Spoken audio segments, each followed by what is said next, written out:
The fire crackled and spat, sending sparks into the Texas night like fireflies escaping hell. Cole Wheeler sat hunched on a weathered log, his hat pulled low, watching the flames dance. 5 years since he'd set foot in Devil's Bend, and now the weight of those years pressed down on his shoulders heavier than any saddle ever had. The wind picked up, carrying with it the scent of sage and something else. Trouble. Cole's hand instinctively moved to the Colt .45 at his hip. Years of living on the edge had taught him to trust that prickle at the back of his neck. Still jumpy as a cat in a thunderstorm. I see. The voice came from the darkness beyond the fire's reach.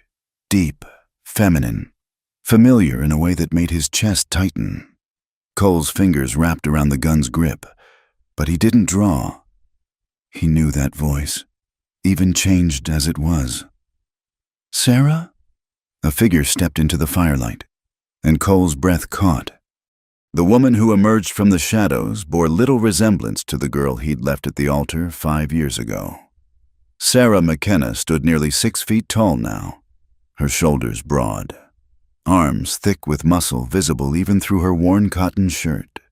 Her hair, once kept in neat braids, hung loose and wild around a face hardened by sun and suffering. "They call me something else now," she said, moving closer. Each step was measured, deliberate. "The giant bride of Devil's Bend. Some say I'm cursed, others say I'm the curse itself." Cole forced himself to stand, though his legs felt unsteady. "Sarah, save it." She stopped just outside comfortable distance, close enough for him to see the new lines around her eyes, the scar that ran from her left ear to her jaw. "I didn't come here for apologies." "Then why?" A smile played at the corners of her mouth, but it held no warmth. "I came to offer you a challenge. Cole Wheeler. The same challenge I've offered every man who's crossed my path these past 3 years." The wind gusted again, making the fire bend and flicker. In the dancing light, Sarah looked otherworldly, dangerous. Cole had faced down rustlers, Comanche raiders, and drought, but nothing had prepared him for this moment. "What kind of challenge?" Sarah spread her arms wide, the gesture both invitation and threat. "Take off my clothes if you can." The words hung in the air between them like a loaded gun. Cole's mouth went dry. Around the campfire, the night sounds seemed to fade away. No crickets, no coyotes. Just the pop of burning wood and the thunder of his own heartbeat. That's not proper. Sarah." She laughed then, a sound like breaking glass. "Proper? You want to talk about proper? You left me standing at the altar in my white dress. Cole, left me to face the whole town alone. You want to know what's not proper? What they did to me after you ran?" "I didn't know." "Because you didn't stay to find out." She took another step closer. "So here's your chance. Take off my clothes if you can. Prove you're man enough now to finish what you started then." Cole's hand fell away from his gun. He studied her face in the firelight, searching for the gentle girl he'd once known. She was there, somewhere beneath the hardness, but buried deep. "This isn't about clothes, is it? Smart man. Always were too smart for your own good." Sarah's voice dropped lower. "It's about facing what you fear, about looking at what you created and not running away this time. I had my reasons. Coward's reasons." She cut him off. Poor Cole Wheeler, too broke to support a wife, too proud to let her family help, too scared to try. "So you ran. Left me there in front of God and everyone." The truth of it stung worse than any slap. Cole had told himself for 5 years that he'd done it for her, to spare her a life of poverty with a no-account drifter. But standing here now, seeing what she'd become, he knew it for the lie it was. "What happened to you, Sarah?" "You happened to me." She moved around the fire, circling him slowly. "After you left, the good people of Devil's Bend decided I must be damaged goods. Reverend Johnson said I'd been marked by sin. That's why you ran. The men—" She paused, her jaw tightening. "The men decided to test that theory." Cole's stomach turned. "Sarah. They dragged me from the church, 6 of them. Said they were going to show me what I was missing." Her voice remained steady, matter of fact, which somehow made it worse. But something happened when they tried. Something changed in me. The first man who grabbed me, I broke his arm. The second, his jaw. By the time I was done, I'd grown 3 inches and put on 30 pounds of muscle in a single night. That's not possible. A lot of things aren't possible until they happen. Sarah stopped directly across the fire from him. The town locked me up, said I was possessed, kept me in chains for 6 months until I broke them. Been living on the edges ever since, taking in strays, protecting women who need protecting, and offering my challenge to every man who thinks he's brave. How many have tried? 17. None succeeded. She tilted her head. Most run before they even touch me. The ones who don't, well, they learn that taking something from a woman isn't as easy as they thought. Cole felt the weight of her words, the challenge within the challenge. This wasn't about desire or conquest. It was about him proving he could face what he'd done, could stand before the consequences of his cowardice without fleeing. And if I refuse, then you're the same boy who ran 5 years ago, and I'll know I wasted my time tracking you down. The fire popped, sending up a shower of sparks. In the distance, a coyote howled, long and mournful. Cole looked at the woman he'd wronged, really looked at her. The muscle, the scars, the hardness. They were armor, forged in the fire of abandonment and cruelty. All right, he said quietly. I accept your challenge. Sarah's eyebrows rose slightly, the first sign of surprise she'd shown. Just like that. Just like that. Cole stepped around the fire, closing the distance between them. But I need you to know something first. I was a coward. I was young and stupid and scared. And I ran. I've regretted it every day since. Regret's cheap. Cole, costs nothing and changes less. He nodded. You're right. So maybe it's time I paid a real price. He reached out slowly, giving her time to stop him, to change her mind. His fingers touched the top button of her shirt. Sarah stood perfectly still, watching him with those changed eyes. The button was small, mother of pearl, delicate against the rough fabric. As his fingers worked at it, Cole's hands began to shake, not from desire or fear, but from the weight of what he was facing. Each button revealed more of what his cowardice had created. Scars he hadn't put there, but might as well have. Can't do it. Sarah's voice was soft now, almost gentle. I can do it, Cole said, though his hands trembled worse with each button. But I'm not sure I have the right. Now that, Sarah said, catching his wrist in a grip like iron, is the first honest thing you've said all night. She held his hand for a long moment, studying his face. Then, slowly, she released him and stepped back. My challenge isn't about the clothes, Cole, never was. It's about making men face the truth of what they do to women, what they take without asking, what they destroy without thinking. She began buttoning her shirt back up. Most can't even get past their own guilt to touch me. The ones who can, well, they usually end up shaking like leaves, just like you. Cole flexed his fingers, trying to stop the trembling. So what happens now? Now? Sarah moved back to the other side of the fire. Now you get to live with the knowledge of what you helped create, the giant bride of Devil's Bend, the monster men made. You're not a monster. No, she agreed. I'm something worse. I'm the truth nobody wants to face. I'm what happens when you abandon someone to the wolves and they come out the other side changed. The wind picked up again, howling through the canyon like a living thing. Cole sank back onto his log, suddenly exhausted. Is there any chance for forgiveness? Sarah was quiet for so long he thought she wouldn't answer. When she finally spoke, her voice carried a weight of years. Forgiveness isn't mine to give. Cole, that girl you left at the altar, she's dead. Died that night when they dragged her from the church. I'm what grew from her grave. She turned to leave, then paused. But if you really want to make amends, you could start by staying. Not for me, for the others like me. The women and children who need protecting in this hard land. Others? I've got a boy back at my place, Isaac, 10 years old, sharp as a tack and twice as tough. Found him half dead after the mining company decided his folks' claim was worth more than their lives. She looked back over her shoulder. He asks questions about the man who made me cry. Maybe it's time he got some answers. With that, she melted back into the darkness, leaving Cole alone with the dying fire and the weight of 5 years' worth of consequences. His hands had stopped shaking, but something deeper trembled inside him, the foundation of every excuse he'd built his life on. He sat there until the fire burned down to embers, thinking about giant brides and abandoned boys, about the price of cowardice and the cost of redemption. When the first light of dawn touched the eastern sky, Cole Wheeler made a decision. For the first time in 5 years, he wouldn't run. The morning sun cast long shadows across the dusty ground as Cole followed Sarah's trail back toward Devil's Bend. His mind drifted to 5 years ago, to a day that started with promise and ended in shame. Sarah had been 18 then, small and delicate as a prairie flower.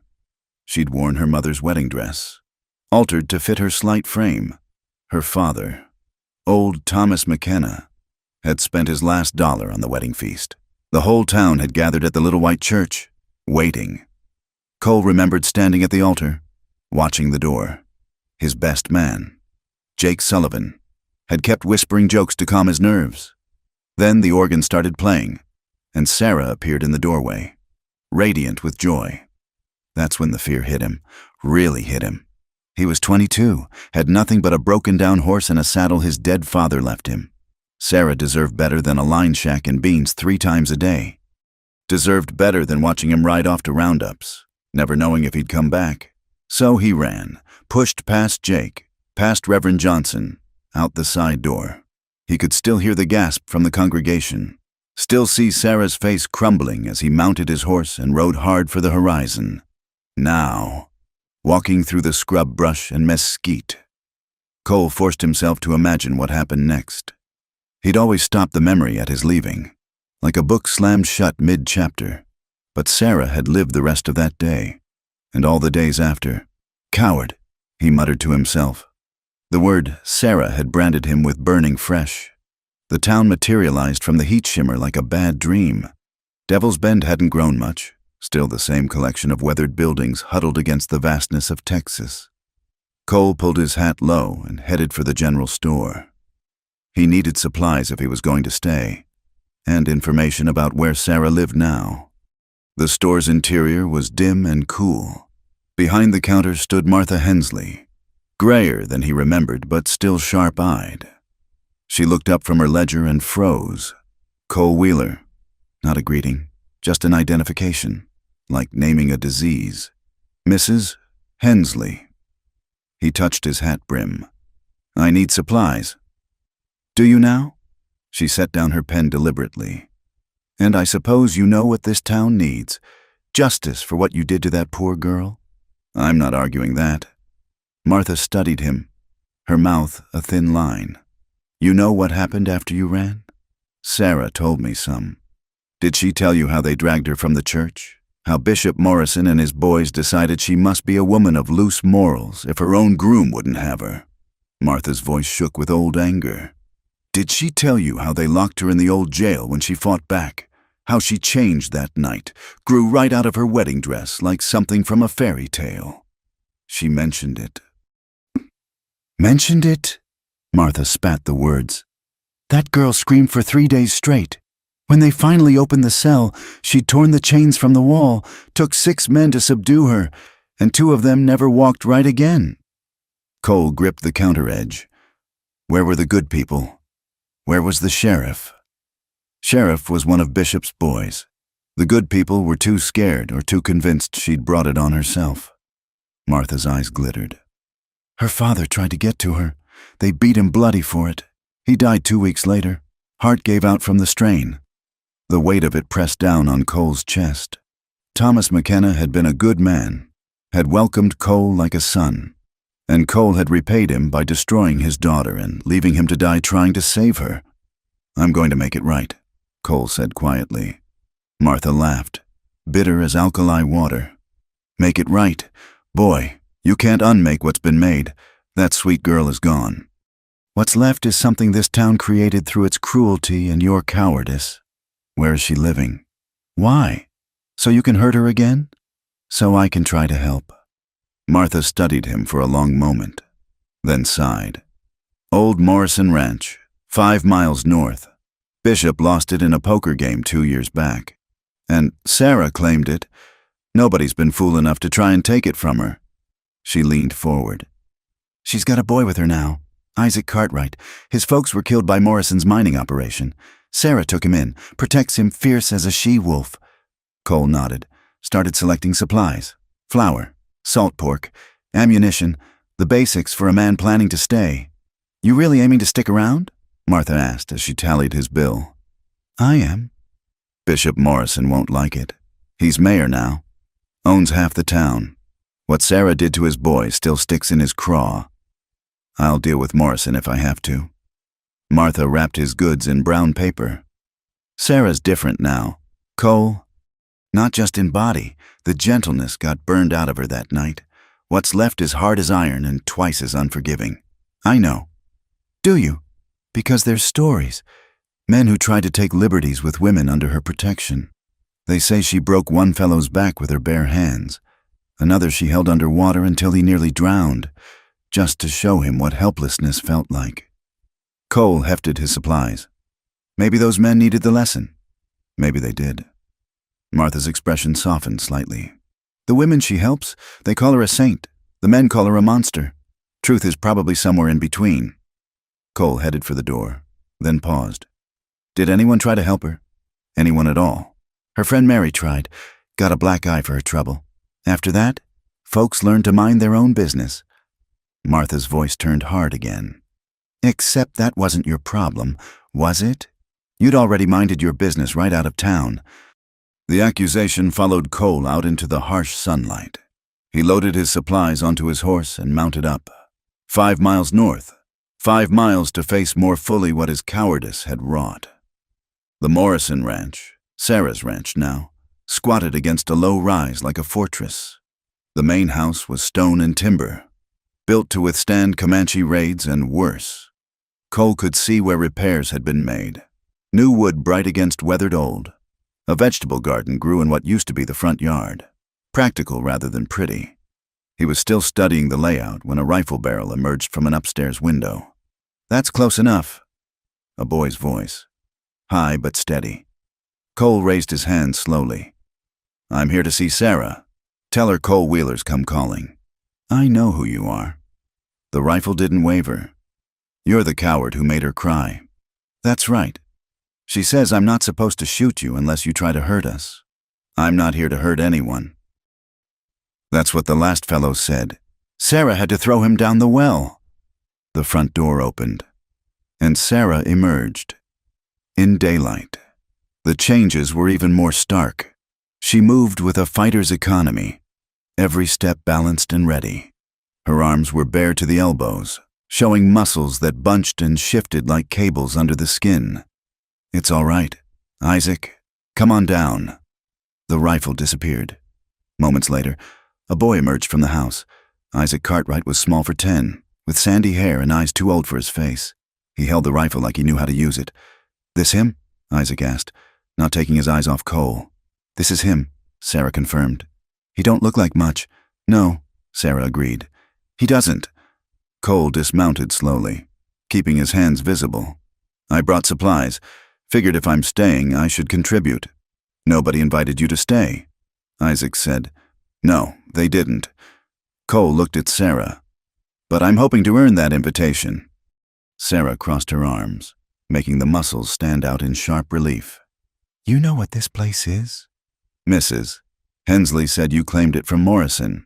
I took it as payment, for what his boys did, for what this town let happen." She gestured to the land around them. "This is sanctuary now.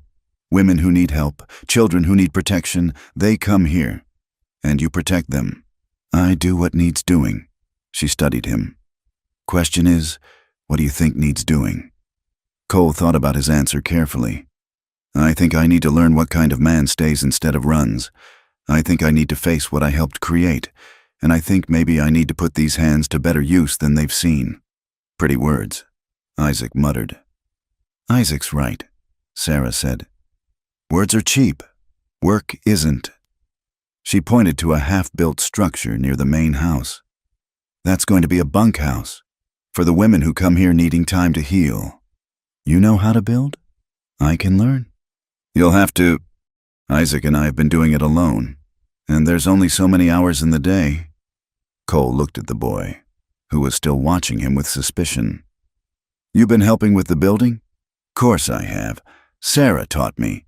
She teaches all of us useful things. All of you. 3 other children here right now, Sarah explained. Twin girls. Anna and Beth Morrison, yes, Bishop's own daughters. He beat them once too often. And Samuel Reeves, 8 years old, who watched his mother die trying to protect him from her husband. Where are they? Inside, doing lessons. I teach them reading, writing, and arithmetic in the mornings. Self-defense in the afternoons. Self-defense. Sarah's smile was sharp. The world's full of coal-wheelers, people who'll hurt you and leave you to deal with the consequences. I teach them how to fight back. The words cut deep. As they were meant to. Cole didn't flinch from them. Then maybe I need those lessons too. How to fight for something instead of from it. Isaac lowered the rifle slightly. You really meaning to stay? I am. Even if Bishop Morrison comes calling? Especially then. Sarah and Isaac exchanged a look. Something passed between them. A communication born of shared survival. You can put your horse in the barn, Sarah said finally. There's a cot in the tack room. You work sunrise to sundown. You don't go in the main house without permission. You don't talk to the children unless they talk to you first. You don't ask questions about the women who come here. Break any of those rules, and I'll throw you off this land myself. Understood? And Cole? She stepped closer, and he could see the faint scars crisscrossing her arms. Could smell the lye soap and leather. If you run again, don't come back, because the woman you'll leave behind this time won't be gentle Sarah McKenna. She'll be something else entirely. Cole met her gaze steadily. I'm done running. We'll see. She turned to Isaac. Show him the barn, then come back for the rest of lessons. As the boy led him away, Cole caught a glimpse of movement in an upstairs window.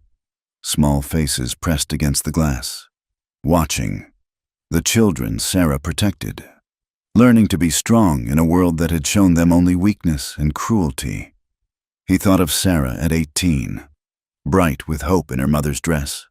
That girl was gone, Martha had said, but walking toward the barn. Cole wondered if she was wrong. Maybe that gentle girl wasn't dead.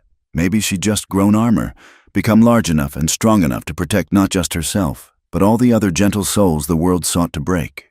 And maybe, just maybe, a coward could learn to grow too. The evening meal was a quiet affair. Cole sat at the far end of the long table in the kitchen, aware of the children's stolen glances.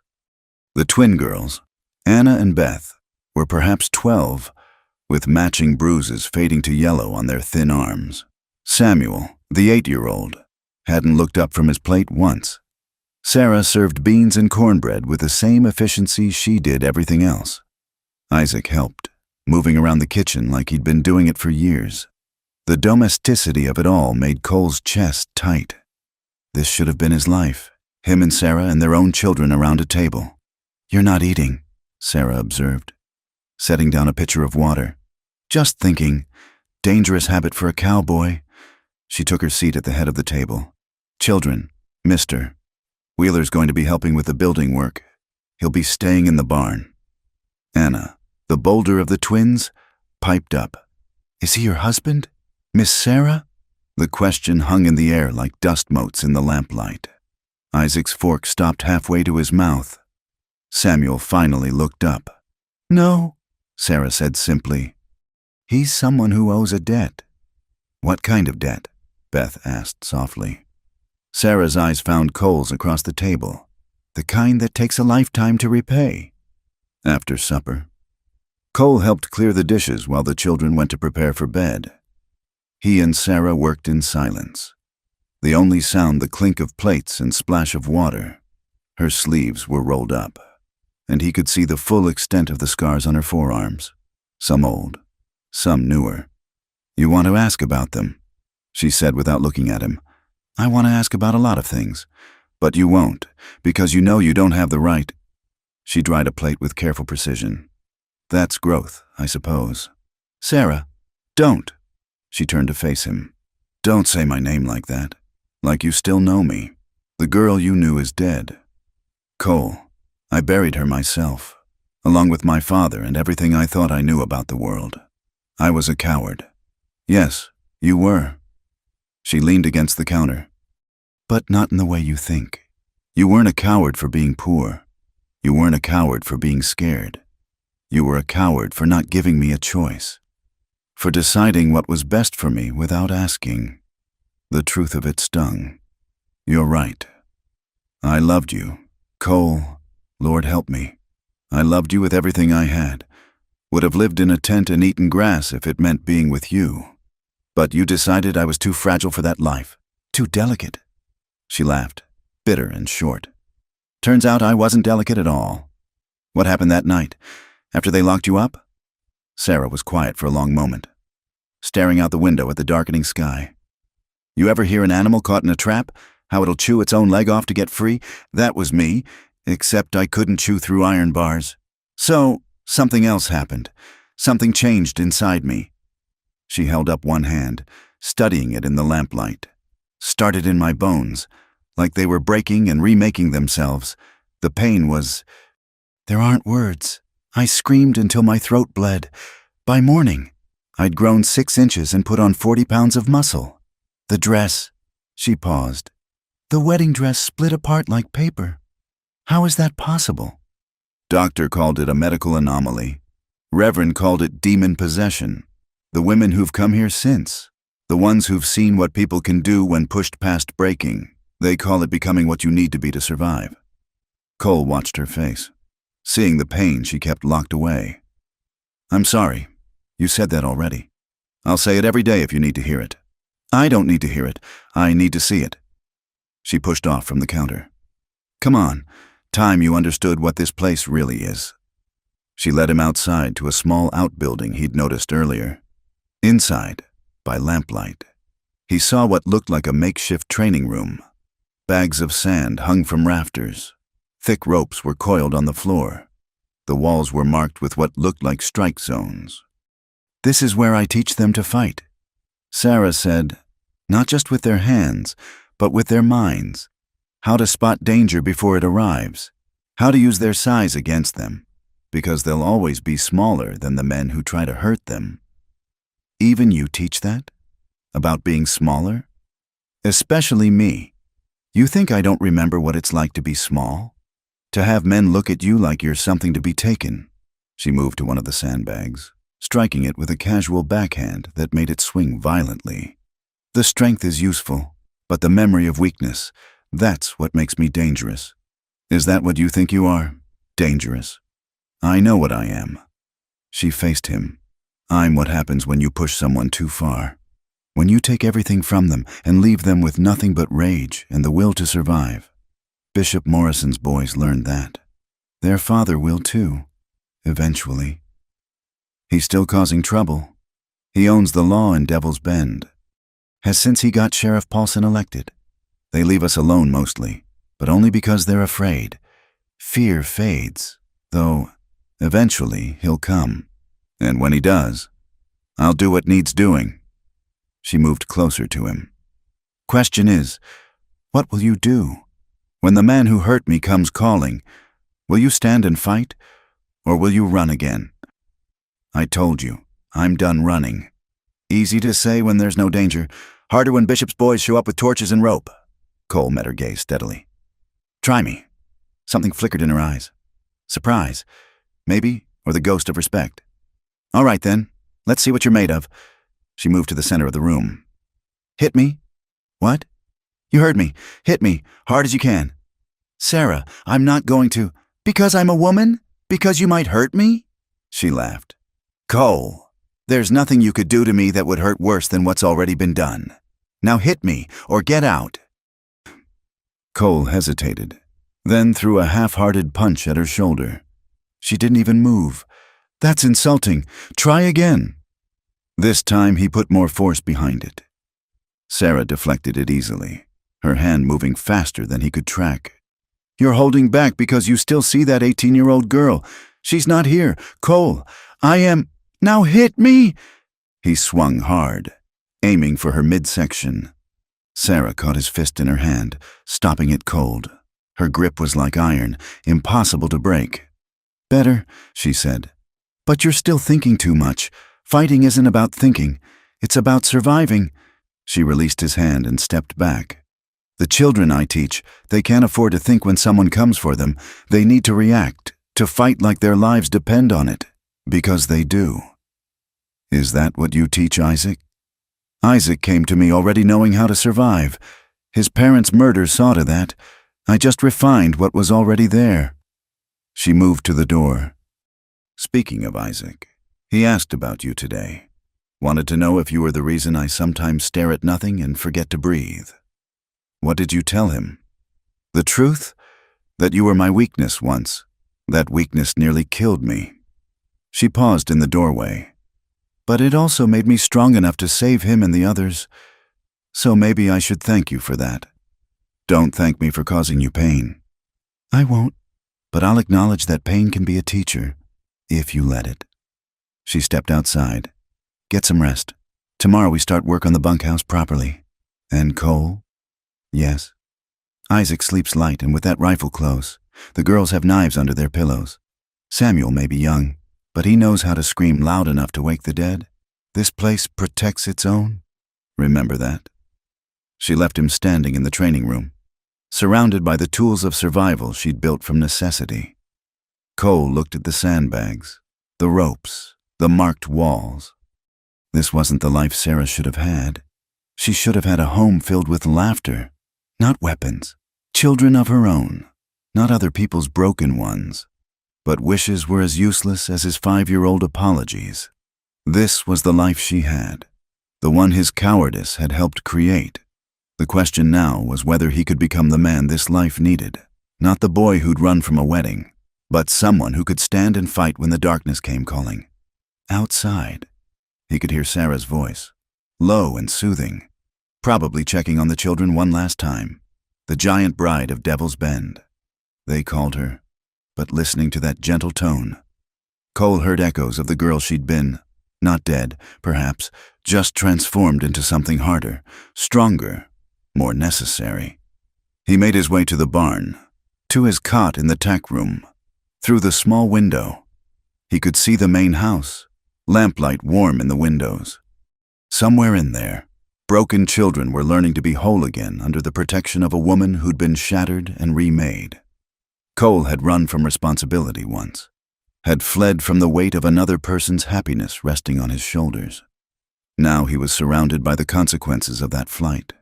Sarah's transformation, Isaac's wariness, the children hiding from their own fathers. But maybe that was fitting. Maybe the only way to pay for running was to plant his feet and refuse to move, no matter what came. Bishop Morrison, the town's judgment, Sarah's cold anger, he'd face it all. In the darkness of the barn, Cole Wheeler made a promise to the boy he'd been and the man he needed to become. This time, when trouble came, and it would come, he'd stand his ground, even if it killed him. 3 weeks had passed since Cole's arrival, and the bunkhouse walls were beginning to take shape. He'd fallen into a rhythm, up before dawn, working until his hands bled, sharing silent meals with Sarah and the children. Isaac had stopped pointing the rifle at him every morning, which felt like progress. This morning was different.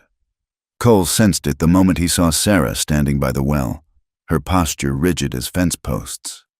Isaac was beside her, that too-old look sharp in his young eyes. "Riders coming," the boy said without preamble. 6 of them, from town." Cole's hand went to his gun. "Morrison? Most likely." Sarah's voice was calm, but her hands flexed and unflexed at her sides. "Isaac, get the children to the root cellar. I'm staying with you." "Isaac, I'm staying." The boy's jaw set in a way that brooked no argument. This is my home too. Sarah looked at him for a long moment, then nodded. Get your rifle then, and remember what I taught you. As Isaac ran for the house, Cole moved to stand beside Sarah. What's the play? We wait, see what they want.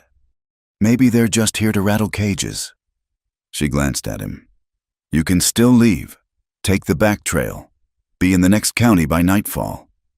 We've been through this. No, we've been through you saying pretty words about staying. This is different. This is Bishop Morrison with 5 of his hired guns. Come to test whether the stories about the giant bride are true. Then I guess he'll find out. Sarah studied his face, searching for something. Whatever she found made her nod once, sharp. All right then, but follow my lead. And Cole, if shooting starts, you protect Isaac. No matter what else happens, you protect that boy. The riders appeared on the horizon, dark shapes against the morning sun. They came slowly, confidently, like men who owned everything they surveyed. Bishop Morrison rode in front, his black coat and hat making him look like a carrion bird. Cole recognized 2 of the others, Luther Hayes and Tom Brennan, men with reputations for violence and flexible morals. They stopped just outside comfortable shooting distance. Morrison touched the brim of his hat in mock courtesy. Miss McKenna, heard you had a visitor. News travels fast, Sarah replied, her voice carrying easily across the distance. Everything travels fast in a small town, especially word that Cole Wheeler's come crawling back. Morrison's eyes found Cole. Take some brass. Showing your face here after what you did. I'm not here for you, Morrison. No, because it seems to me you're here on my property. Sarah stepped forward. Your property? Last I checked, you lost this place fair and square? Unless you're saying that poker game was rigged? Morrison's face darkened. That game was... He caught himself, smiled instead. Ancient history, like Wheeler here, like what happened 5 years ago. Nothing about 5 years ago is ancient, Sarah said quietly. I remember every minute. Do you now? Morrison leaned forward in his saddle. Remember how you went crazy? How you attacked my boys when they were just trying to help? How we had to lock you up for your own safety? Isaac appeared from the house, rifle in hand. He took position by the water trough, the barrel resting steady on the rim. Morrison's men shifted nervously. That's close enough to fiction to be called a lie, Sarah said. But we both know the truth, don't we, Bishop, about what your boys meant by help, about why you really locked me up. You were hysterical, deranged by being abandoned. We did what we thought best. You did what you wanted. There's a difference. Luther Hayes spoke up. Boss, we doing this or not? Morrison held up a hand. Peace, Luther. I'm just here to check on my daughters. Your daughters are under my protection now, Sarah said. By their own choice. They're children. They don't get to choose. They chose when they showed up here bleeding and begging for sanctuary. Morrison's mask of civility slipped. Those girls belong to me. They're my property. Same as this land should be. Children aren't property. Sarah's voice had gone dangerously quiet. Neither are wives. Neither are women who refuse your advances. Took you 5 years to get brave enough to come here yourself. Bishop, what changed? Maybe I got tired of waiting for you to see sense. Maybe I decided it's time to take back what's mine. And maybe... Cole interjected. You figured 6 guns would be enough to handle 1 woman and a boy.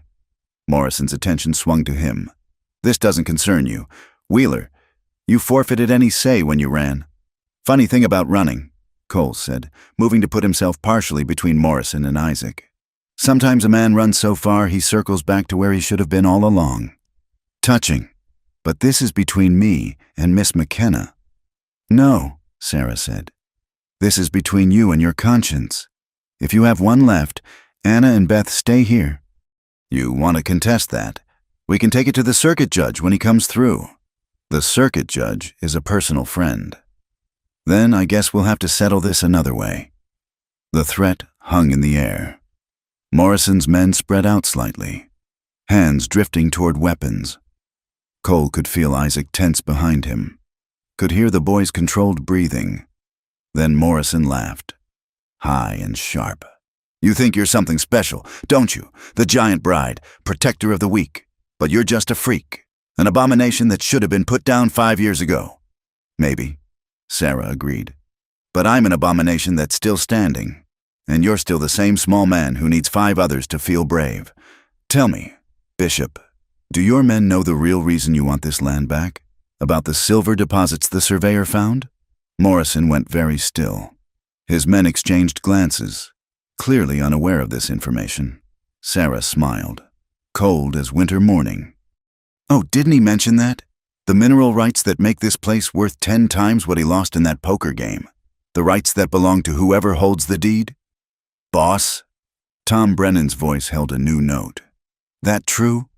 Shut up, Tom. Morrison's hand moved toward his gun. Last chance. Miss McKenna, give me my daughters and vacate this property, or things get unpleasant. Things have been unpleasant since the day you decided I was fair game, Sarah replied. But if you want to dance, Bishop, I'm ready. What happened next would replay in Cole's mind for years. Morrison went for his gun, fast for a man his age. But Sarah was faster, moving with that uncanny speed she'd developed. She didn't draw a weapon. She didn't need to. 3 running steps, and she was at Morrison's horse. Her hand caught his wrist as the gun cleared leather, squeezing until bones ground together. Morrison screamed. The gun fell to the dirt. Luther Hayes drew, aiming at Sarah's back. Cole's shot took him in the shoulder, spinning him from his saddle. Isaac's rifle cracked, and Tom Brennan's hat flew off, causing him to freeze with his hand halfway to his holster. Nobody else moves, Cole shouted, his Colt steady on the remaining riders. Sarah still had Morrison's wrist. With her free hand, she grabbed his coat and hauled him bodily from the saddle. He hit the ground hard, gasping. This is what you wanted, isn't it? She said, standing over him. To see what the giant bride can do? To test the monster you helped create? Morrison scrabbled backward. You're insane. No, insane was locking up an innocent girl because your pride was hurt when she fought back. Insane was letting her father die trying to save her. Insane was thinking you could come here and threaten children. She reached down, grabbed Morrison by the throat, and lifted him one-handed until his feet dangled. His men sat frozen, torn between loyalty and self-preservation. Sarah, Cole said quietly, he's not worth it. You're right, she said. He's not. She opened her hand. Morrison dropped to the ground, gasping and clutching his throat. Sarah turned to address his men. Take him and go. Luther needs a doctor for that shoulder. And boys, spread the word. This place is sanctuary. Anyone who threatens it, threatens me. And now you've seen what that means. The men dismounted to collect Morrison and the wounded Luther. As they prepared to leave, Morrison found his voice, hoarse but venomous. This isn't over. I'll be back with 20 men, 30. I'll burn this place to the ground. No, said a small voice. You won't. Everyone turned. Anna Morrison stood in the doorway of the house, her sister Beth beside her. Samuel and 2 other children, new arrivals Cole hadn't met, clustered behind them. You won't come back, Papa? Anna continued, her child's voice steady. Because if you do, I'll tell everyone what you did. To us. To Mama before she died. To the housemaids who left so sudden. Morrison's face went white. Anna, sweetheart. I'm not your sweetheart. Not anymore. The girl lifted her chin. Miss Sarah taught us to speak truth. So here's truth. You're a bad man, Papa. And if you come here again, everyone will know just how bad. The silence stretched taut. Then Morrison turned, stumbled to his horse with his men's help. They rode away without looking back. Luther slumped over his saddle horn. As the dust settled, Sarah dropped to one knee, suddenly shaky. Cole moved to her side. You all right? Just tired. Using the strength like that, it takes something out of me. She looked up at him. Nice shooting. Isaac's was better. That hat trick probably saved us a bigger fight. Isaac approached, rifle still in hand but barrel pointed down. They'll be back. Maybe, Sarah said. Maybe not. Depends on how much Morrison fears his daughter's words. She pushed herself up, swaying slightly. Cole steadied her with a hand on her elbow. The children shouldn't have seen that, she said quietly. The children have seen worse, Anna said, approaching with her sister. At least this time. Someone fought back. Someone won. Sarah gathered the girls into her arms, and suddenly she looked less like the giant bride and more like what she truly was, a woman trying to protect the innocent in a hard world. You did well, she told them. Speaking truth to power takes courage. You taught us, Beth said simply. As the children returned to the house, Isaac lingered. He looked between Sarah and Cole, then nodded once. You didn't run, he said to Cole. No, I didn't. Good. The boy headed for the house, then paused. Miss Sarah? That thing about mineral rights? Was it true? Sarah smiled tiredly. What do you think? Isaac grinned, the first truly boyish expression Cole had seen from him. I think Bishop Morrison just learned not to bluff against someone who holds all the cards. After he left, Cole helped Sarah to the porch steps. They sat in silence, watching the dust from Morrison's retreat settle back to earth. So, Cole said eventually, silver deposits? Not a lick of silver on this whole spread, Sarah admitted. But Morrison didn't know that. Man like him, greed makes him believe what he wants to believe. That was dangerous, calling him out like that. Everything's dangerous out here, but sometimes you have to make a stand. She looked at him. You did good today. Protected Isaac like I asked. He hardly needed it. Boy's a better shot than me. Maybe, but he needed to see you stand. Needed to know not all men run when things get hard. She was quiet for a moment. I needed to see it too. The admission hung between them, fragile as spider silk.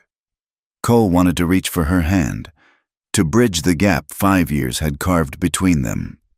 But he didn't have that right. Not yet, maybe not ever. They might come back, he said instead. They might, or Morrison might decide his reputation matters more than revenge. Either way, we showed them something today. What's that? Sarah stood, looking down at him with eyes that held pain and strength in equal measure. That the giant bride doesn't stand alone anymore. She went into the house, leaving Cole on the steps. Inside, he could hear children's voices, Isaac explaining to the younger ones what had happened, why they were safe. The sun climbed higher, burning off the morning chill, and Cole Wheeler sat there thinking about stands worth making and the slow work of earning redemption. One sunrise at a time, one challenge faced instead of fled, one child protected, one woman defended, one promise kept. It wasn't enough to erase the past, but maybe, just maybe, it was a start. The week following Morrison's visit passed in uneasy quiet. Cole threw himself into finishing the bunkhouse, working until exhaustion dragged him to his cot each night. Sarah maintained her routines, teaching the children, training them in self-defense, keeping watch, but there was a tension in the air, like the stillness before a thunderstorm. It was Isaac who brought the news, riding hard from town on the old mare Sarah kept for errands. They're coming, he said, sliding from the saddle. Tonight, Morrison's gathered men from 3 counties, 20, maybe 25 riders. Sarah received the news with no visible emotion. How do you know? Martha Hensley sent word. Her nephew works at the saloon, heard them planning. Isaac's young face was grim. They mean to burn us out. Morrison's telling folks you're holding his daughters prisoner, that you've bewitched them. Of course he is. Sarah turned to Cole. This is what I meant. He's had time to nurse his humiliation, to convince himself he was wronged. His kind always do. Cole checked his ammunition. 25 men. We can't hold against those numbers. No, Sarah agreed. We can't. She looked toward the house where the children were having their afternoon lessons. We need to get them out. All of them. Where? The old mine shaft, 2 miles north. It's hidden, defendable if necessary. I've stocked it with supplies for something like this. You've been planning for this day since the day I claimed this place. She met his eyes. The question is, what are you planning? Cole understood what she was asking. This was his last chance to run, to be the man he'd been 5 years ago. 25 armed men coming for blood. No one would blame him for choosing survival. I'm planning to buy you time, he said. You get the children to safety. Isaac and I will slow them down. No. Isaac stepped forward. I go where Sarah goes. Isaac, she saved me, the boy said firmly. I won't leave her. Sarah knelt, bringing herself to Isaac's eye level. And that's exactly why you need to go with the children. They trust you. They'll follow you. Can you get them to the mine shaft? Isaac's jaw worked. You're trying to get rid of me. I'm trying to save you. All of you. She gripped his shoulders. This is what we trained for. Sometimes protecting means leading others to safety. What about you? I'll be along directly. Cole and I just need to discourage pursuit. The boy looked between them. Too smart to believe the easy lie, but too young to argue effectively. Finally, he nodded. I'll get them ready. As Isaac ran for the house, Sarah stood. You should go with them. We've had this conversation. That was before 25 men. That was before I understood what standing meant. Cole checked his rifle, his movement steady.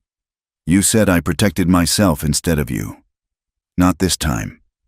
Sarah studied him for a long moment. You know we probably won't survive this. Then we'll make sure they remember it. Something shifted in her expression. Surprise, perhaps, or a recognition of something she'd thought lost forever. All right, Cole Wheeler, let's see what kind of stand we can make. They worked quickly. The children were gathered, Isaac loading them into the wagon with supplies. Anna and Beth clung to Sarah when she told them to go. You promised you'd protect us, Beth whispered. And I am, by making sure you're safe. Sarah hugged them tight. Be brave. Help the younger ones. I'll see you soon. The lie tasted bitter, but necessary. The children climbed into the wagon. Samuel clutched a small knife Sarah had given him. The two newest arrivals, a girl named Mary and her younger brother James, huddled together in the back. Remember what I taught you, Sarah told Isaac as he took the reins. If anyone but Cole or me comes to that mine, defend and escape. I know. The boy's eyes were too bright. Sarah, go, now. Isaac snapped the reins, and the wagon lurched into motion. Sarah watched until they disappeared over the rise, then turned to Cole. Right, let's prepare a welcome for Bishop Morrison. They worked as the sun sank toward the horizon. Sarah had more supplies than Cole expected. Oil for burning, ammunition, even some blasting powder left from the mine. You really have been preparing, he observed, helping her position barrels for cover. I learned early that hope is good, but preparation is better. She hefted a bag of flour, muscles rippling. After that night 5 years ago, I swore I'd never be helpless again, never let anyone else be helpless if I could prevent it. The children you've saved. How many? 17, all told. Some stayed, some moved on when they were ready. Each one proof that what happened to me had meaning. She paused. Do you understand that, Cole?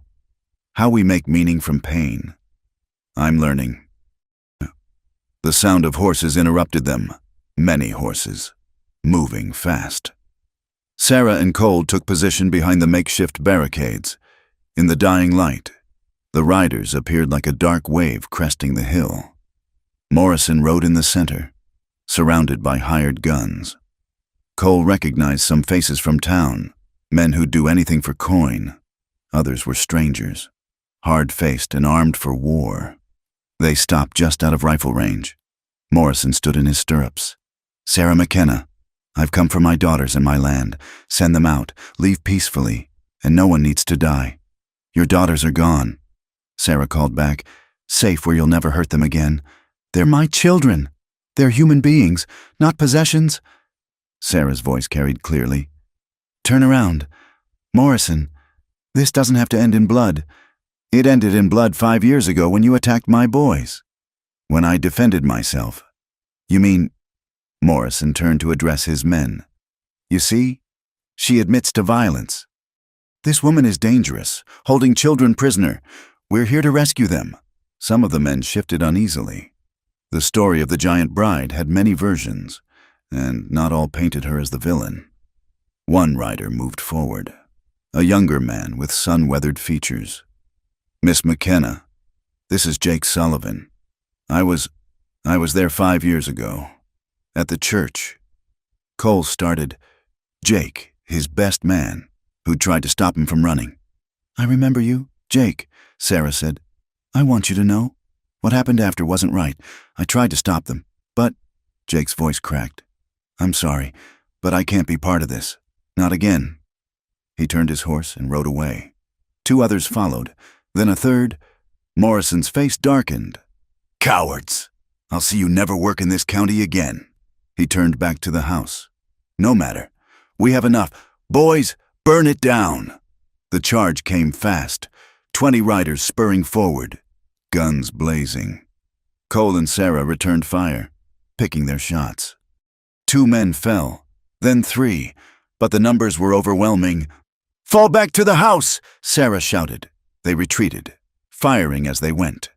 A bullet caught Cole's sleeve, tearing fabric and skin. Sarah grabbed a barrel of oil, hurling it with inhuman strength into the path of the riders. Cole's shot ignited it, creating a wall of flame that bought them moments. Inside the house, they barricaded the door. Through the windows, they could see riders circling, looking for weakness. How much ammunition? Sarah asked. Maybe 40 rounds. Not enough. She looked around the room she'd made into a home. I'm sorry, Cole. For what? For dragging you into this. You could have had a life somewhere else. This is my life. Here, now. He reloaded his rifle. With you. She looked at him, and for a moment the giant bride facade cracked, showing the woman beneath. You mean that? Every word. Gunfire shattered the windows. They returned fire, driving the attackers back temporarily. Morrison's voice rose above the chaos. Burn them out. Set the whole place ablaze. Smoke began seeping through the walls. They'd set fire to the barn, the flames spreading to the house's wooden sections. Cole coughed, eyes watering. Sarah, we need to... The front door exploded inward. 3 men rushed through. Sarah met them with terrible fury, her strength unleashed. 1 man flew backward through the doorway. Another's rifle bent in her grip before she used it as a club. The third raised his gun toward Cole. The shot was impossibly loud in the enclosed space, but it wasn't the attacker's gun. It was Sarah's hand cannon, drawn and fired in one smooth motion. The man crumpled.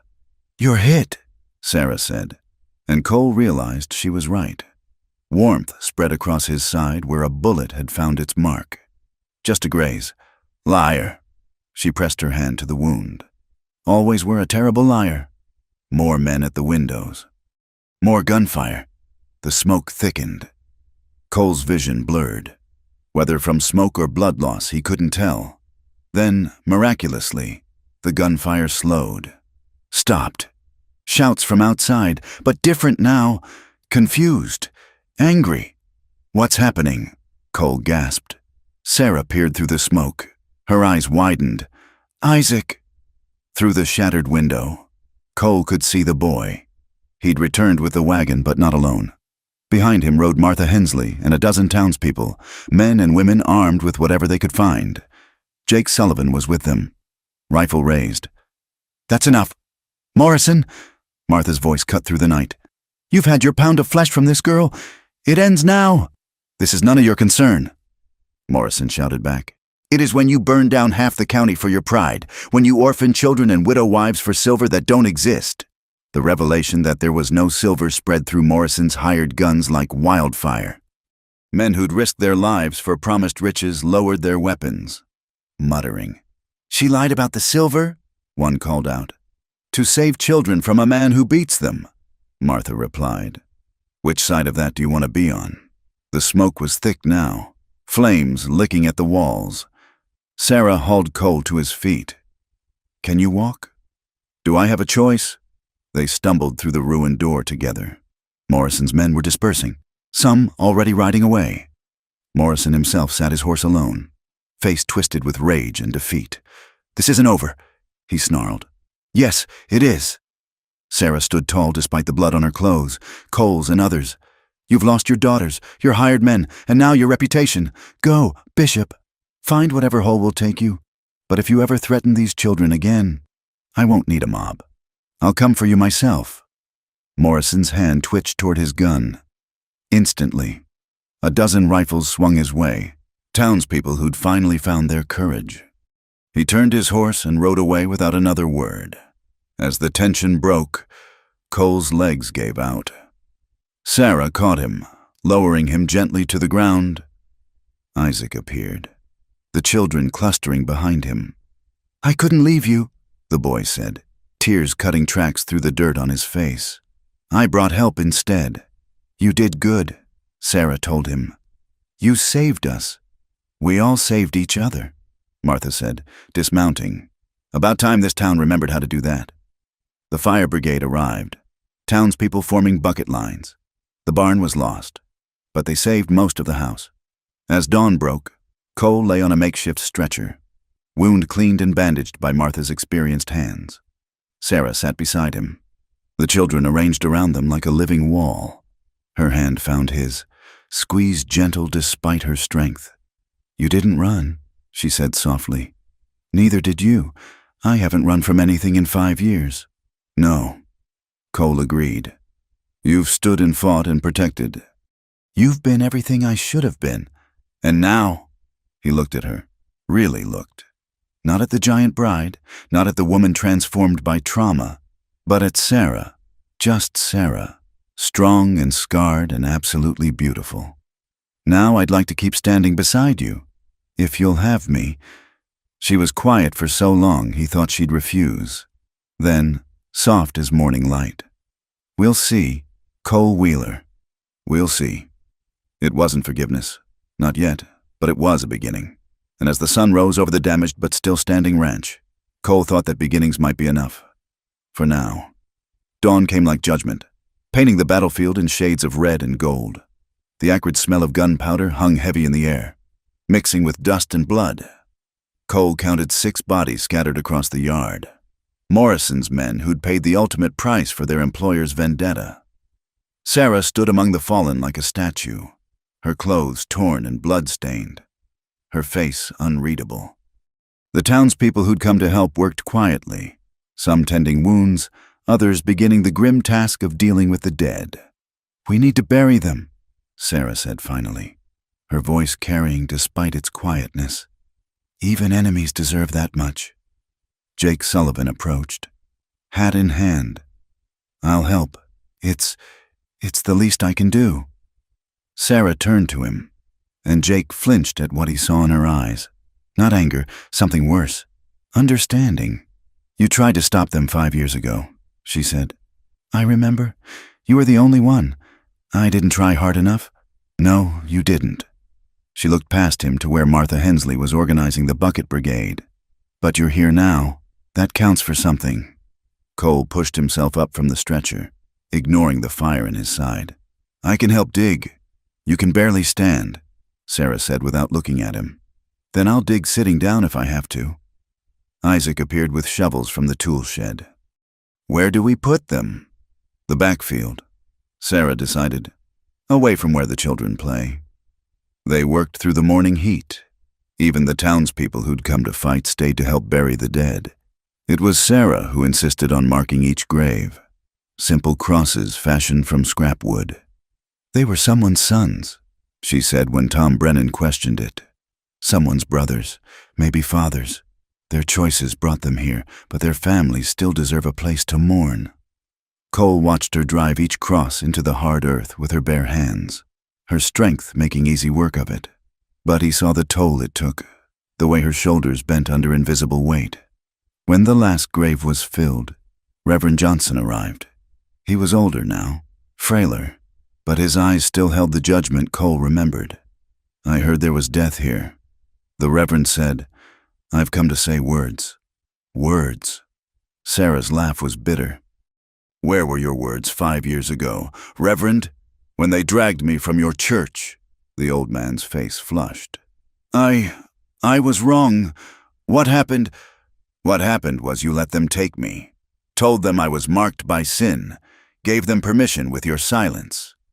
Sarah stepped closer, and the Reverend stepped back. So no, Reverend Johnson, we don't need your words. The dead are beyond them, and the living have learned to save ourselves. Sarah, Martha Hensley's voice was gentle but firm.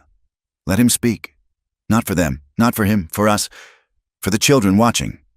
Sarah's jaw worked. Then she stepped aside, gesturing to the graves. Say what you need to say, but make it quick. We have work to do. The Reverend's prayer was short, stumbling. When he finished, he approached Sarah again. I am sorry, he said quietly. Truly, I failed you when you needed sanctuary most. Yes, you did. Sarah's voice was flat. And your apology changes nothing. But if you want to do something useful, go back to town. Tell them what happened here.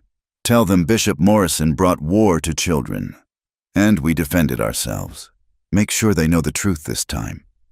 After the Reverend left, the real work began. The barn was a total loss. Black timbers pointing at the sky like accusing fingers. Half the house was damaged but salvageable. The children worked alongside the adults, even little James carrying what he could. It was Anna Morrison who surprised everyone. The girl approached Tom Brennan, one of the few Morrison men who'd stayed to help with the graves. Mr. Brennan, I want to pay you. The grizzled gunman frowned. Pay me? For the graves? For staying? She held out a small leather pouch. It's my mother's jewelry. Papa didn't know I had it. Keep your money, girl. I didn't stay for pay. Then why? Brennan looked uncomfortable. Maybe because I remembered I used to be something other than a hired gun. Maybe because your PA finally went too far. He glanced at Sarah. Maybe because some folks deserve defending and others don't. By afternoon, the immediate damage was cleared. Sarah finally allowed Martha to properly tend her wounds, cuts and bruises she'd ignored while others needed help. Cole watched from where he sat propped against the well, his own bandages fresh. You need rest, Martha told Sarah. That strength of yours isn't limitless. Can't rest, too much to do. The work will keep. Martha's hands were gentle but insistent. You've been strong for everyone else. Let someone be strong for you. It was Isaac who finally convinced her. The boy simply took her hand and led her to the porch steps, pushing her to sit. Then he sat beside her, leaning against her shoulder. We're safe now, he said. You made us safe. You can rest. Sarah's walls finally cracked. Not dramatically, just a slow lean into the boy's presence. An arm around his shoulders, a shuddering breath that might have been a sob. Cole gave them their moment, but later. As evening approached, he found Sarah alone by the ruins of the barn. Quite a day, he said, settling carefully beside her. I've had better. The town came through. That's something. Some of them. The rest will pretend it never happened. Go back to their lives. She picked up a piece of charred wood, crumbling it between her fingers. Nothing really changes. You're wrong. She looked at him, eyebrow raised. Jake came back. Martha found her courage. Those children in there, they saw people stand up for what's right. That's change. Is it enough? It's a start. Cole shifted, wincing. Sarah, what you've built here. What I've built is a target. Morrison won't be the last. There'll always be men who see strength in a woman as something to break. Then we'll face them. We. She turned to him fully. Still using that word like you've earned it. Haven't I? One fight doesn't erase 5 years. Cole. No, but it's not about erasing, is it? It's about what comes next. Sarah was quiet for a long moment. Then, I watched you today. During the fight. You had chances to run, when they broke through the door. When the smoke got thick. You stayed. I told you I would. Men tell me a lot of things. She stood, towering over him in the dying light. But you protected Isaac. Took a bullet that was meant for him. You saw that? I see everything when it comes to those children. She extended her hand. "Come on, Martha will have my hide if those bandages bleed through." He let her pull him up, marveling again at her easy strength. But as they walked back to the house, he noticed her favoring her left side. "You're hurt worse than you let on." "We're all hurt worse than we let on. That's what it means to survive." Inside, the house was warm with lamplight and voices. The children had pushed furniture against the damaged walls, creating a cozy space. Anna and Beth were helping Martha cook. Samuel was showing James how to whittle. The new arrivals, Mary and a girl named Grace, were listening to Isaac read from one of Sarah's few books. "This is what you're protecting," Cole said quietly. "This is what makes you the giant bride." "The giant bride is what they made me," Sarah corrected. These children, this safety, this is what I chose to make from it." During dinner, Tom Brennan appeared at the door, hat in hand. He cleared his throat. "Miss McKenna, I was wondering, that is, if you need help rebuilding." "You offering?" Got nowhere else to be, and I'm good with my hands. Built my share of barns." Sarah studied him. "What's your angle, Brennan?" "No angle, just maybe I'm tired of breaking things. Thought I'd try building for a change. We can't pay much. Room and board's enough, and maybe—" He glanced at the children. "Maybe being part of something decent for once." Sarah nodded slowly. "There's rules. No drinking, no cursing around the children. You raise a hand to anyone here, I'll break it off." "Understood. Then you can bunk with Cole in what's left of the tack room." As Brennan settled in, Cole watched Sarah move through the evening routines, checking locks, tending wounds, settling disputes between children. She moved with purpose, but he caught moments of exhaustion, of the weight she carried. Later, after the children were abed, Cole found her on the porch again, keeping watch. "You should sleep," he said. "Can't, not yet. Morrison might—" "Morrison's done. His men scattered, his reputation ruined. He won't come back. There's always someone else. Maybe, but not tonight." He sat beside her, close enough to feel her warmth. "Tonight, you won. They're safe. You can rest. I don't know how anymore. To rest. To not be watching, waiting for the next threat. Then learn again, little by little, like I'm learning to stay." She looked at him, really looked, and for a moment he saw past all her defenses to the woman underneath, tired, scarred, but unbroken. "Why, Cole, really, why stay now when you couldn't then?" He thought about it, choosing his words carefully. "Because I've spent 5 years running from the man I should have been. Because seeing what you've become, not the strength, but the way you use it, shows me what courage really looks like. Because those children need protecting, and you need someone to protect you while you protect them. I don't need protecting. Everyone needs protecting sometimes, even giants." A sound escaped her. Might have been a laugh, might have been something else. "You really have changed. We both have. Question is, can we change together?" Before she could answer, Isaac appeared in the doorway, rubbing sleep from his eyes. "Sarah, I had the dream again."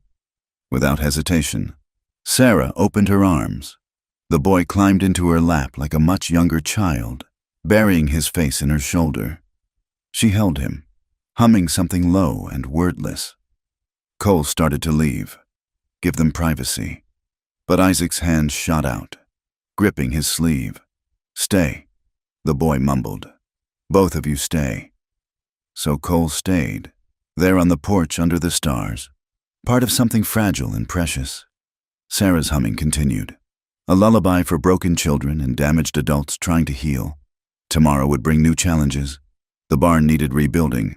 The children needed teaching. The world would keep testing their small sanctuary. But tonight, they had this safety, each other. The beginning of something that might, someday, be called family. The giant bride of Devil's Bend held her adopted son and allowed herself, for just a moment, to stop being giant. To be just Sarah, protector and protected, strong and vulnerable, learning that even legends need someone to lean on. And Cole Wheeler, who had run from love and responsibility, stayed and watched and protected and began to understand that redemption wasn't a destination but a journey taken one day, one choice, one kept promise at a time. The dust had settled, both literally and figuratively. 3 days after the battle, the ranch bore its scars proudly, bullet holes in the walls, scorched earth where the barn had stood, graves in the back field marked with simple crosses, but life continued, stubborn as prairie grass. Cole worked alongside Tom Brennan, raising new beams where the old had burned. His side still pulled with each swing of the hammer, but the pain felt clean, honest, nearby. Sarah supervised the children as they cleared debris, her strength making light work of loads that would challenge 2 men. "She's something, ain't she?" Brennan commented, following Cole's gaze. "She is." Morrison spread stories about her being cursed, unnatural, but watching her with those young ones, the older man shook his head. Nothing unnatural about protecting what needs protecting. They worked in companionable silence until Jake Sullivan arrived, wagon loaded with lumber. He'd been coming daily, bringing supplies and staying to help. His guilt was a visible thing, weighing his shoulders, aging his face. "Sarah," he called, climbing down. "Brought the planks you asked for, and news from town." Sarah set down the beam she'd been carrying single-handed. "What kind of news?" "Morrison's gone, packed up in the night, took what he could carry. House is empty, business shuttered." Jake removed his hat, worried the brim. "But that ain't all. Sheriff Paulson resigned, said he couldn't serve a town that turned on its benefactor." Morrison's money finally ran dry, Sarah observed. "What about the town council? Meeting tonight to choose a new sheriff." Jake hesitated. "Martha Hensley thinks you should come. Make your voice heard." "My voice?" Sarah laughed, short and sharp. "The town made clear what they think of my voice 5 years ago. Things change." Jake insisted. "People saw what Morrison tried to do. Saw you protecting children, not stealing them. Martha's got others thinking maybe they judged wrong. Too little, too late. Maybe, but it's something." Jake turned to Cole. "You could come too, both of you. Show them you're not what Morrison painted you as." Cole saw Sarah's jaw tighten, the familiar walls going up, before she could refuse outright. Isaac appeared from the house. "We should go," the boy said firmly. Sarah frowned. "Were you eavesdropping?" "Yes." No shame in the admission. "Sarah, you always tell us to face things head on. Town's offering to listen. Shouldn't we make them hear?" "It's not that simple." "Isn't it?" Anna Morrison stepped onto the porch, her sister beside her. "You taught us to speak truth to power. The town has power over laws, over who gets protected and who doesn't. Don't they need to hear our truth?" Sarah looked at the assembled faces, the children she protected, the men trying to make amends, Cole watching quietly. Her shoulders rose and fell with a deep breath. "Fine, we'll go, but we go armed, and we go ready to leave fast if needed." The ride to town that evening was tense. Sarah had insisted on bringing all the children, saying if the town wanted to see what she protected, they could see it all. Cole rode beside the wagon, rifle across his saddle. Tom Brennan brought up the rear, watchful. Devil's Bend's Main Street was busier than Cole had seen it since his return. Word had spread about the meeting, drawing folks from outlying farms and ranches. They parted as Sarah's wagon approached, whispers following like dust. "Giant bride's here. Got Morrison's girls with her. Is that Cole Wheeler?" The meeting was in the church, ironic, given history. Sarah stopped at the entrance, muscles rigid. Cole saw her hand tremble, just once, before she clenched it into a fist. "We can leave," he offered quietly. "No, Isaac's right. Time to face things." Inside, the church was packed. Martha Hensley had saved space in a front pew, patting the bench in invitation.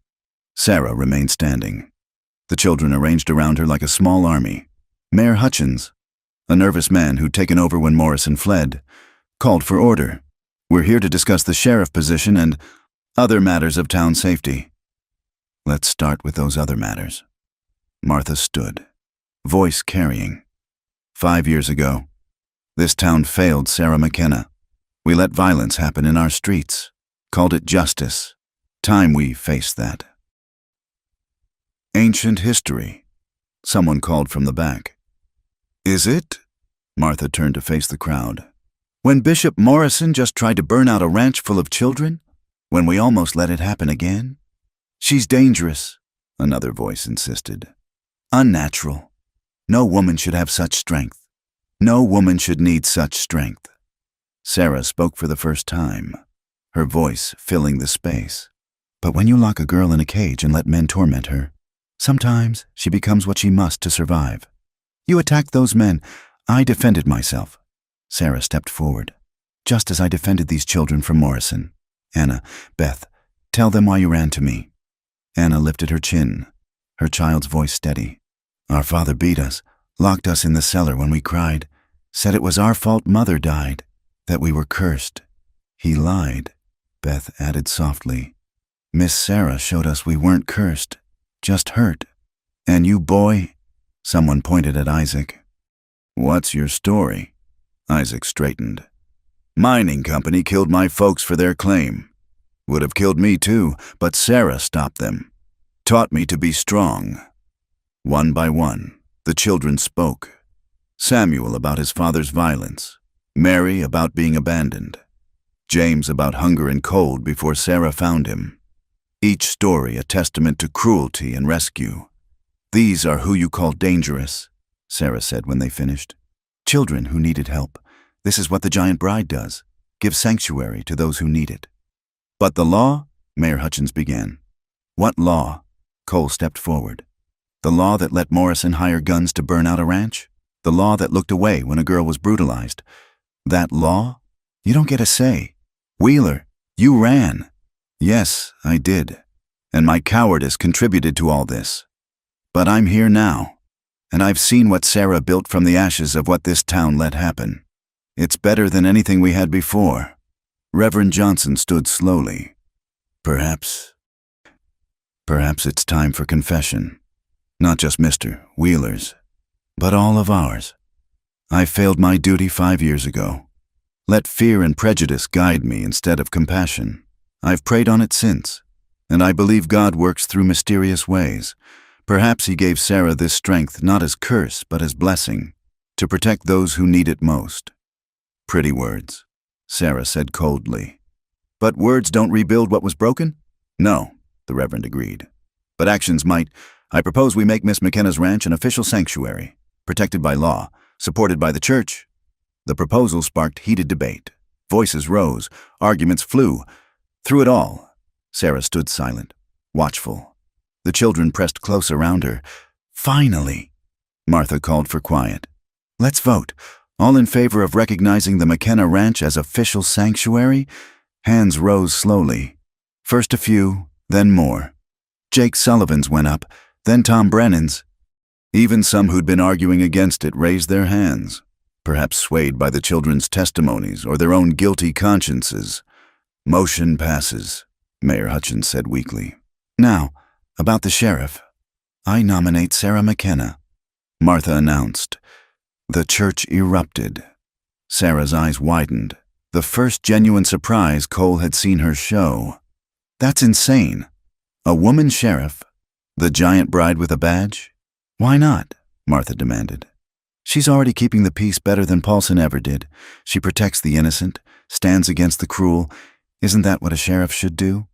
"I don't want it," Sarah said flatly.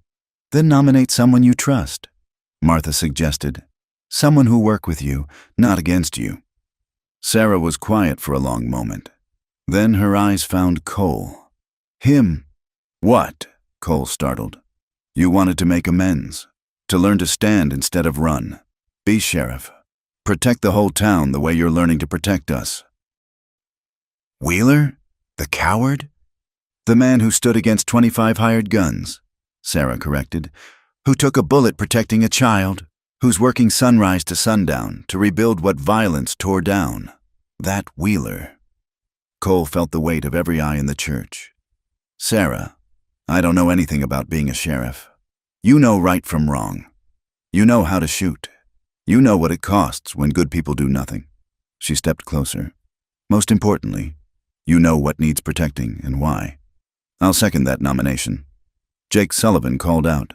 I've seen Cole these past weeks. He's not the boy who ran. Give him a chance to prove it. Another vote. This one closer. But Cole won by a narrow margin. Mayor Hutchins handed him the badge with shaking hands, as if it might bite. Guess that's that, the mayor said. Sheriff Wheeler in the McKenna Sanctuary. God help us all. As the crowd dispersed, opinions mixed and voices buzzing, Sarah gathered her children. Cole fingered the unfamiliar weight of the badge. Why? He asked her quietly. Because the town needs a sheriff who understands that strength isn't about dominance. It's about protection. You're learning that. She paused. And because I need someone in town I can trust. Someone who won't let another Morrison rise. I won't let you down. No, she said. And for the first time in weeks, something like warmth touched her voice. I don't believe you will. The ride back was different. The children chattered excitedly about the vote, about Cole being sheriff, about being official sanctuary. Even Sarah seemed lighter. Some invisible burden lifted. At the ranch, they found a surprise. Several wagons waited, loaded with supplies. Martha Hensley climbed down from the lead wagon. Figured if we're making things official, we better back it with more than words. Lumber for the barn, food for the children, ammunition for protection. She smiled. Call it Devil's Bend's apology. First installment, anyway. They unloaded by lamplight. Townspeople and ranch residents working together. It wasn't forgiveness, not yet. The wounds went too deep for that. But it was a beginning. Later. Cole found Sarah standing where the barn would rise. Plans sketched in the dirt. Bigger than before, she mused. Room for more who need shelter. You really think they'll come, now that it's official? Word travels, women in need, children in danger. They'll hear about a place where the giant bride offers sanctuary and the sheriff stands guard. They'll come, and we'll be ready. She looked at him, badge glinting in the moonlight. You're using that word again. I'll keep using it until you believe it. I'm starting to... She turned back to her plans. Can't rebuild the past. Cole, can't make it right. But maybe we can build something better from the pieces. He moved to stand beside her, close enough their shoulders almost touched. What happened tonight? The town acknowledging what happened? Giving you recognition? Does it help? It's not about me. It's about them. She gestured toward the house where lamplight showed the children preparing for bed. They saw a town choose protection over prejudice, saw people admit wrong and try to do better. That matters. You matter too. She was quiet so long he thought she wouldn't respond. Then, I spent 5 years becoming what I needed to be to survive. The giant bride, the monster, the protector. I don't know how to be just Sarah anymore. Maybe you don't have to be. Maybe Sarah includes all of that now. The strength, the protection, the survival. Maybe the girl I was too stupid to marry grew into exactly who the world needs. Sarah turned to him then, and in the moonlight, he saw tears tracking down her face. Not many, not dramatic, just quiet acknowledgement of pain and possibility. I'm scared, she admitted. Not of Morrison or men like him. Scared of hoping, of believing things could actually be different. Then we'll be scared together. Build anyway. Protect anyway. Hope anyway. She reached out, her hand engulfing his. Strength tempered with gentleness. Together, they stood there, sheriff and sanctuary, planning a future neither could have imagined 5 years ago. In the house, children slept safe. In town, people wrestled with conscience and change. And on a small ranch in Texas, 2 broken people began to believe that maybe, just maybe, broken things could be rebuilt stronger than before. The giant bride was legend, but Sarah McKenna was real. Cole Wheeler had been a coward, But Sheriff Wheeler would be something else. Together, they'd face whatever came next. Together, they'd stand. 6 months had passed since the battle at the ranch. The new barn stood tall against the Texas sky, bigger and stronger than what had burned. Cole divided his time between town sheriff duties and the ranch, wearing the badge but knowing where his true home lay. This evening found them all gathered for supper, a full table now. The original children remained, joined by 3 new arrivals, widow Catherine Mills and her 2 daughters, fleeing an abusive brother-in-law who claimed rights to her late husband's property. Sarah had ridden out herself to fetch them, returning with mother and children safe and the brother-in-law nursing a broken arm and clear understanding of boundaries. Sheriff Wheeler caught the Parsons gang, Isaac announced proudly, serving plates with practiced ease, brought them in alive. All 4. It was Jake and Tom who tracked them. Cole deflected. I just happened to be there for the arrest. Don't let him fool you, Tom Brennan added, grinning. Cole faced down their leader alone while we flanked them, cool as winter morning. Sarah watched from her place at the table's head, that small smile playing at her lips. The one Cole had learned meant approval. She had been smiling more lately, the rigid walls softening though never fully falling. After supper, as older children helped with dishes and younger ones prepared for bed, Sarah and Cole walked the property's perimeter. It had become their ritual, these evening walks, checking fences and discussing the day. Catherine Mills wants to stay permanent, Sarah mentioned. Says she'll help with teaching, maybe start a proper school. The sanctuary becomes a town unto itself, something like that. She paused by the oak tree that marked the property's eastern border. Cole, there's something we need to discuss. Her serious tone made him tense. What is it? Martha Hensley visited today. Brought news from Austin. There's talk of expanding the sanctuary laws statewide. Official protection for women and children fleeing violence. She turned to face him. They want me to travel there, speak to the legislature. That's wonderful. Sarah, your story could help so many. Our story, she corrected. They want both of us, the giant bride and the sheriff who stands with her, the woman who survived and the man who learned to stay. Cole felt the weight of what she was asking.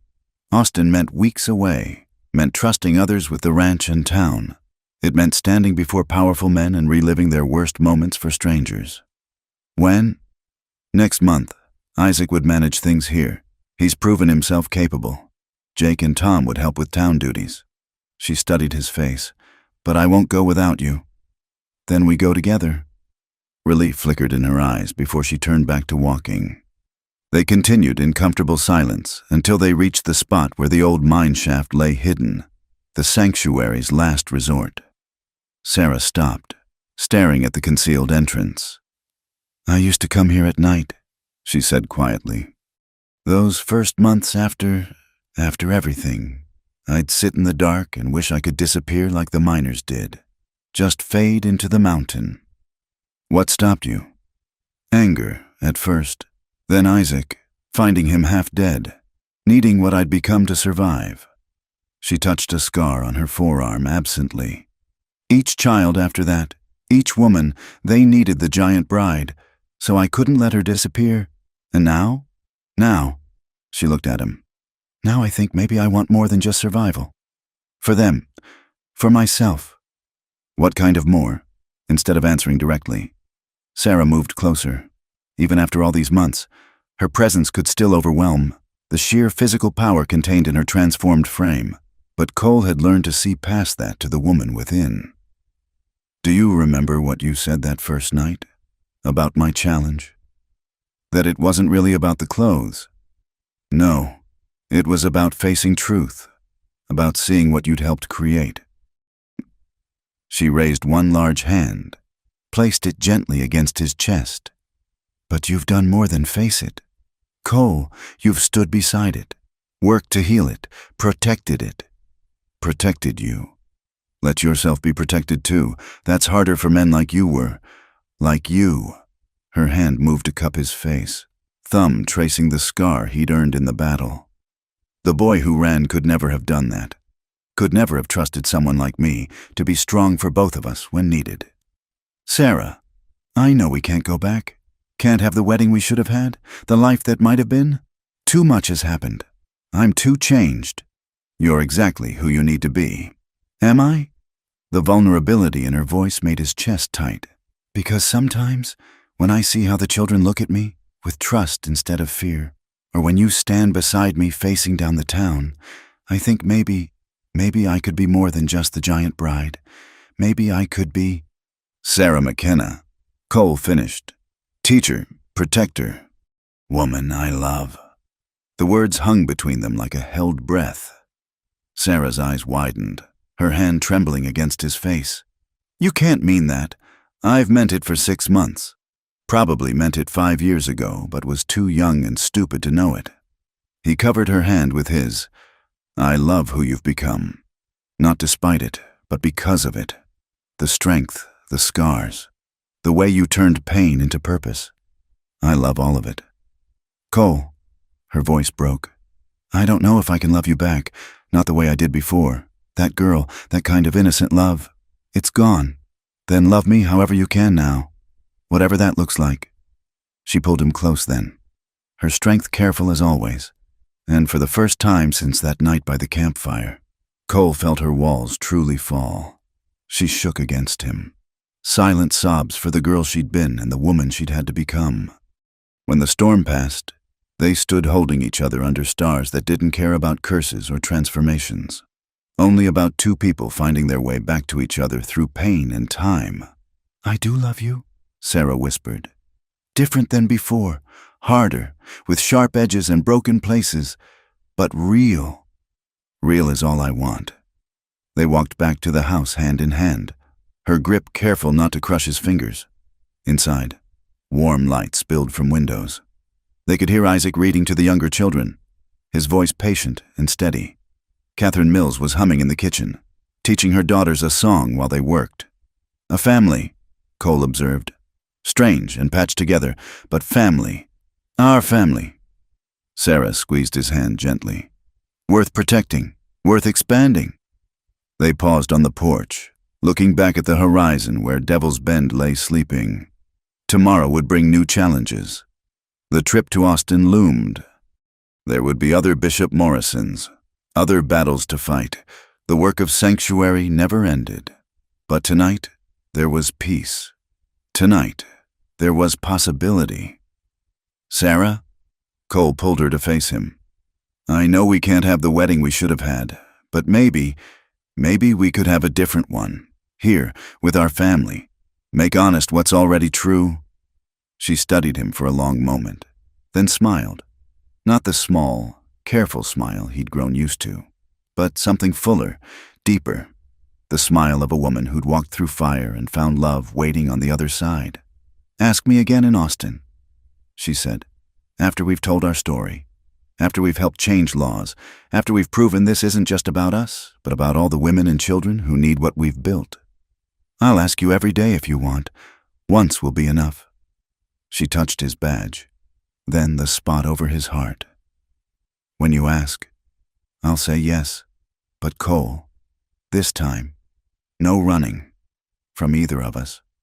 We stand and face whatever comes, together, together. Inside, Isaac called out that the little ones were ready for bed. Sarah moved toward the door, then paused. That first night, you asked what happens after the challenge, after facing the truth. She looked back at him. This is what happens. We build something better from the broken pieces. We protect those who need protecting.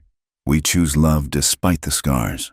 And the shaking, Cole asked, remembering the title of their story, how he'd trembled trying to meet her challenge. The shaking stops, Sarah said simply. When you finally understand you're exactly where you need to be. She went inside to tuck in the children, leaving Cole on the porch with his badge and his promise and his heart full of a love transformed but unbroken.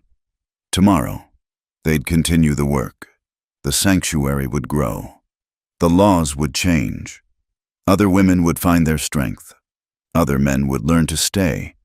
But tonight, Sheriff Cole Wheeler stood guard over a house full of healing hearts, protecting the woman who'd taught him that sometimes the greatest courage isn't in facing danger, but in facing yourself. The giant bride of Devil's Bend had become Sarah McKenna again. Not the girl she'd been, but the woman the world needed her to be. And the man who'd once run from love. He'd learned the only thing worth running toward was home. The stars wheeled overhead, indifferent and eternal. In a small ranch house in Texas, children slept safe, women found sanctuary, and two people who'd been broken apart discovered they'd been reforged into something stronger.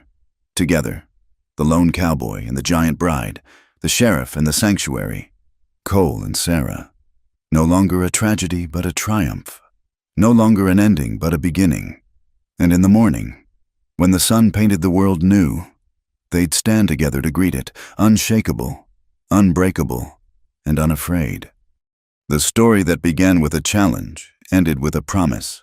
Take off my clothes if you can had become stand beside me if you dare. And he dared.